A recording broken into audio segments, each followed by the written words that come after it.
Hey there, everyone. Welcome to the Indestructible PR Podcast. I'm your host, Molly McPherson. This episode is going to be kind of a short episode. I want to let you know that there is a new offering in the works for my listeners and followers online as well. I'm going to tie it into a tiny little nugget of a lesson. I don't want to have any episode without providing some indestructible PR tip. The episode is a little short this week because I was traveling last week and I have some travel this upcoming week, and we're getting into summer and I want to take it easy this summer. This is the first summer where I can sit back just a little.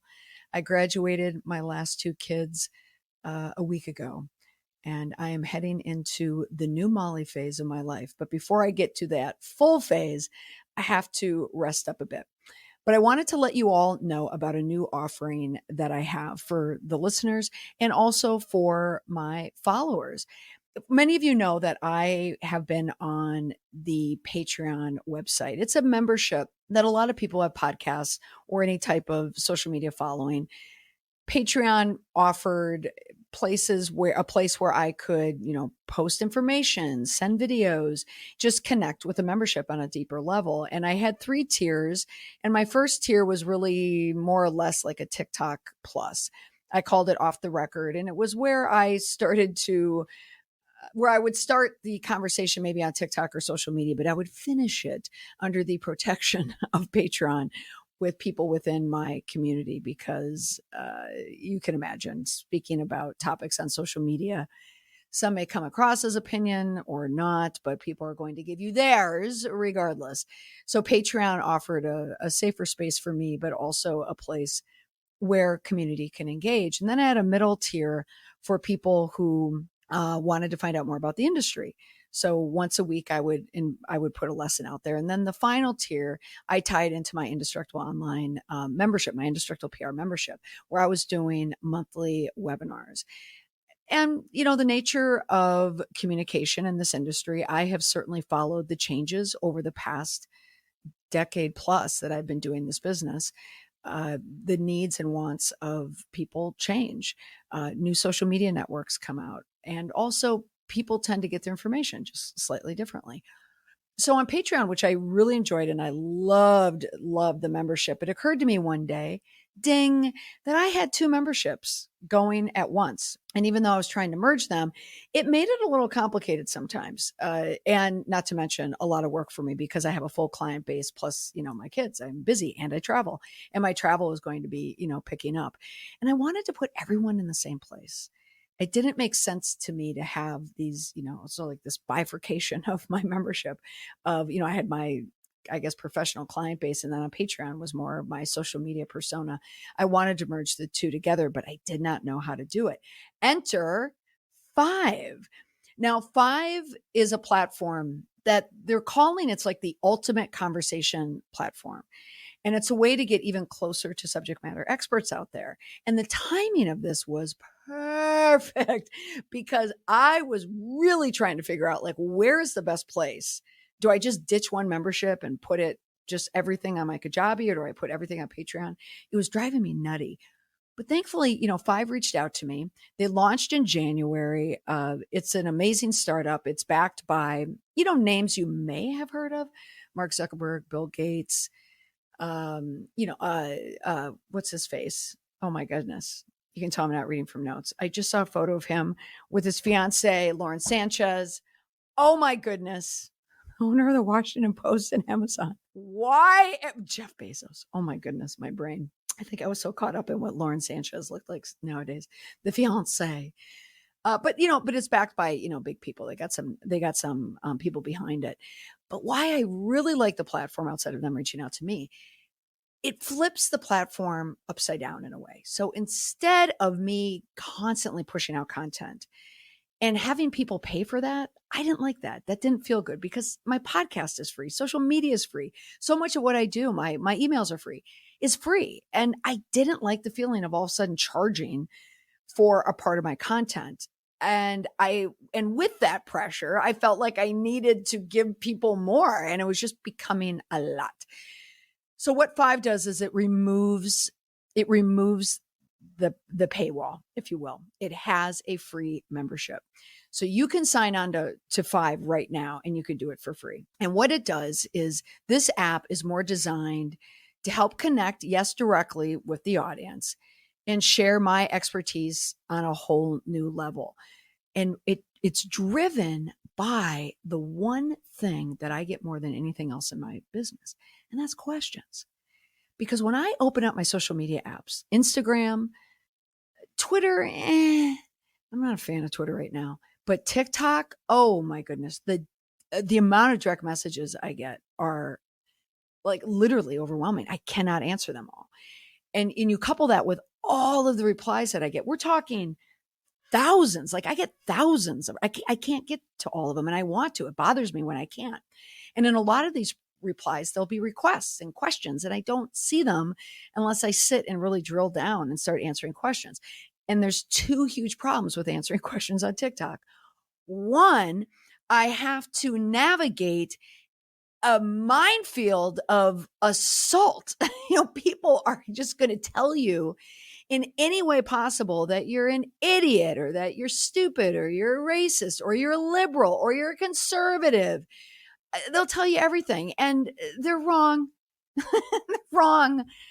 But there's that piece of it. And then also, but I found a way, like I can scan now. I've learned how to scan text to look for incendiary text and friendly text. And then there's a friendly fire too. People will say, I love you, but those sometimes are the worst. But what people bring to me though are questions, and I want to answer these questions. And that's what 5 is. It is a platform that's built around questions. So you can bring your burning questions to me, and I will offer in return advice and discussions all within, my area of public relations, crisis management. Yeah. Popular culture, news, breaking news, current event, career, public relations, crisis management, all of it. So if you join the community, the 5 community, and I'll tell you it's 5.me/Molly McPherson. That's where you'll be able to find me. It's also searchable on SEO. So you can just put in 5 and put my name and it will hopefully come up. But it is a place, and this is the reason why I like it. It's giving people access to a community, like an exclusive community, but it's creating these engaging discussions. And that's what I was looking for. What I found, you can hear my jacket in the background. I just got in and I never even took my coat off. Here, hold on a moment while I get comfortable. But what 5 is, it's part expert, part creators. And we all have subscriptions, and every creator that's on there is wickedly different. I'm the only communication person, on the platform right now. But this was the answer to my problem, because I can provide value, but I can do it on different levels. And the value that I'm providing is answering questions, because that is my favorite source of content. That is my favorite content to put out there. Just ask me a question and I'll answer it. The struggle with Patreon is coming up with the content, like and trying to guess what people want. I look at this platform as a win-win. It's a way to connect with you, my audience, and also, a way for you all to get valuable insights, not only from me, but also from you as well. And 5 does have, if you look at the different topics on there, the different subject matter experts, there's a lot of interesting ones. They're in personal development, photography, cooking, finance. There's a lot of different areas out there. So you can usually find an expert creator, and they're growing every day. So there is a variety of topics, but naturally I want you to come to my topic, the topic of Molly. Public relations, crisis management, communication, breaking news, all of it, like I said.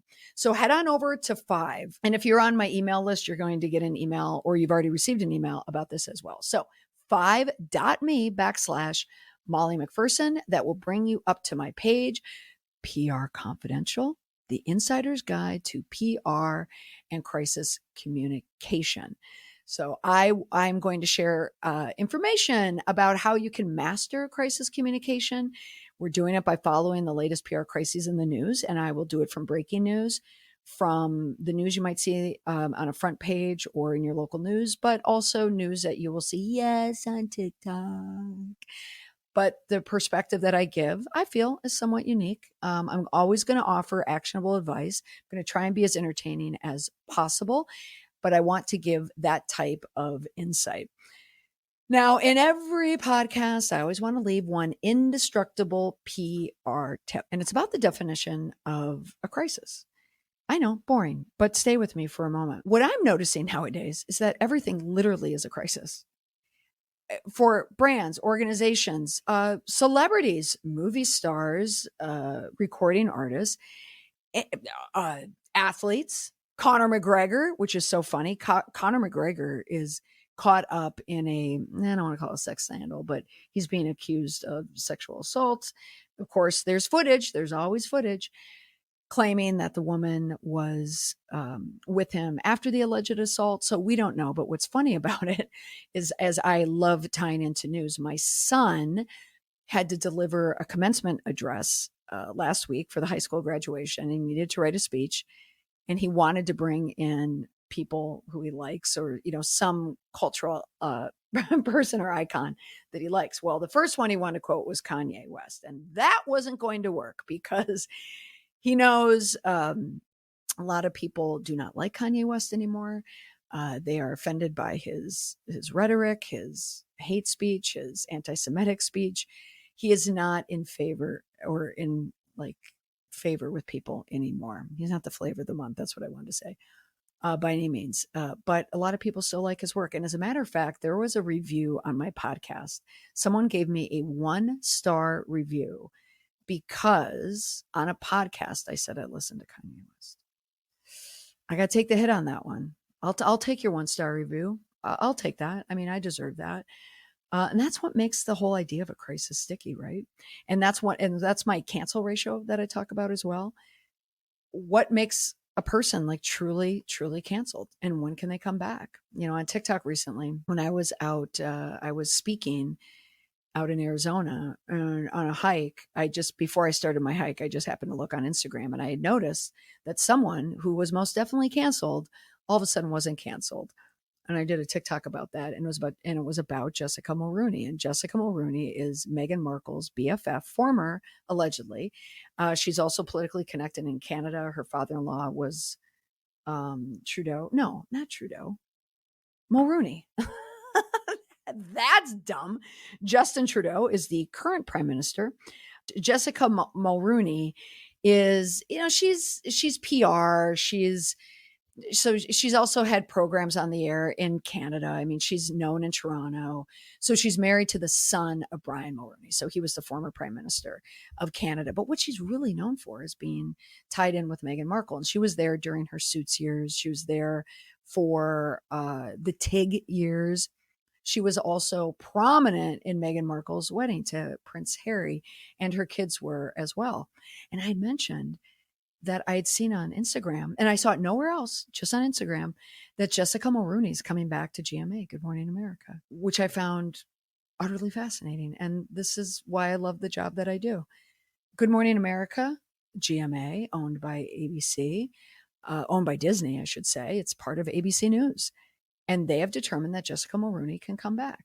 Now, I think she's very pretty. I love her style. I love her fashion. Her voice on GMA, she talks about weddings, so it's a little hypey for me. Are you going to say yes to the yes? I don't know if we want that in the morning, but she must have been popular because they're having her back. She's coming back, apparently. She's going to be with Michael Strahan. And whether it's going to be fashion or weddings, she's coming back. And I find that interesting in the cancel culture.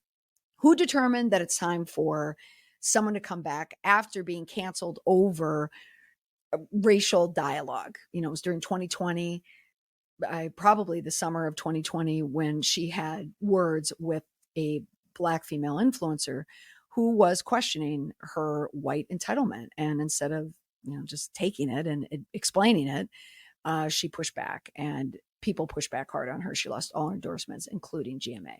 But now she is back. So determining what a crisis is, I guess how I got here, is they happen every day. They happen all the time. It's just essentially when something happens within your business or your brand or whoever you are.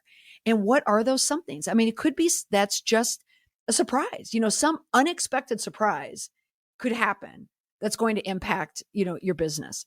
It could be something that's somewhat predictable. This is going to happen, but you don't know to the extent or how big it's going to happen.